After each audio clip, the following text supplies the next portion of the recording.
Ocean Park kami, yan, pupunta namin. Nasa ano kami, nasa Admiralty. So isang ano lang, station lang. Papunta ng Ocean Park. Nasa Ocean Park na kami. Yan, lalakad na lang kami. So bababa kami dito. 50 na lang, 5 pesos lang ang pamasahe. Ayan, nasa exit tayo ng Ocean Park, Hong Kong. So, magle-letter B tayo. Letter B. Ayan ang Ocean Park. So, yan ang Ocean Park. Ocean Park. Sa wakas ng ano, ng Hong Kong.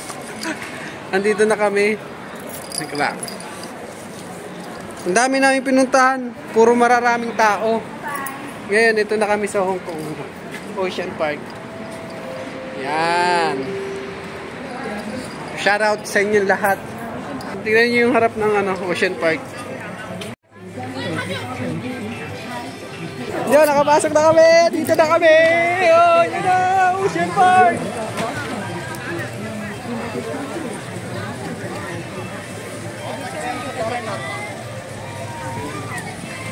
Daming tao pa rin. Mukhang hindi na naman kami makakapasok. Ang daming tao pa rin doon, no? Ayun, yun, daming tao pa rin. Sobrang dami kasi nga holiday dito, kaya lahat sila mga bakasyon. Sarap pa naman pumasok, pero ang haba ng pila hanggang dun. Ayun. Kaya nakikita niyo yan, pila. Eh, hindi naman kami pwedeng gabihin masyado kasi medyo malayo to. Kaya masyado ring ano, pero maganda dito. Yan. Tanghali na kasi kami umalis, sumamba pa kasi kami, kailangan namin sumamba, kaya naabutan kami ng mga pasyalan ng tao, lalo na doon.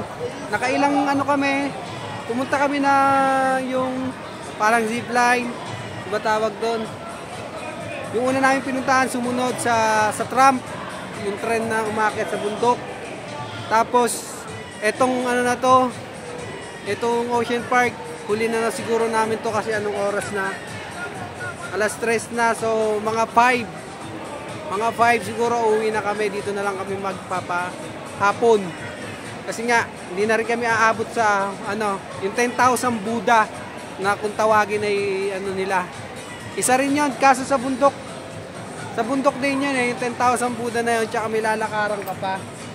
Kaya dito na kami magpapalipas ng oras. Sa susunod na araw na lang. No, baka Lunes, baka pumunta kami dun sa ano, 10,000 Buddha. Yun lang guys. At maraming salamat dito sa pag-journey ko dito sa Hong Kong. Marami rin ako nakilalang Pilipina. Konti lang ang mga Pilipino dito, no? Kaya mga nagtuturist lang.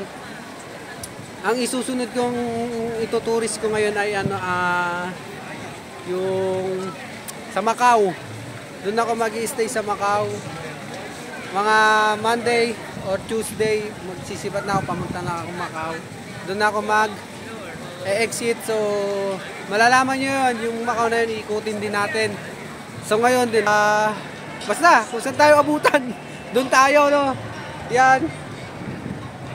Ocean Park, yan ang pinaka the best dito. Pasyalan din dito. Marami, dito sa Hong Kong.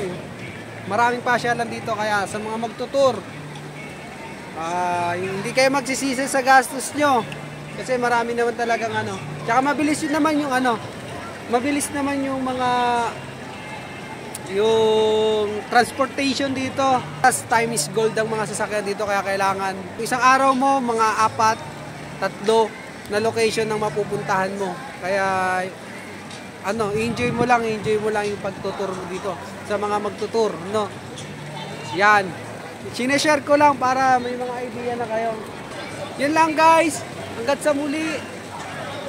Ating pagkikita. Peace out.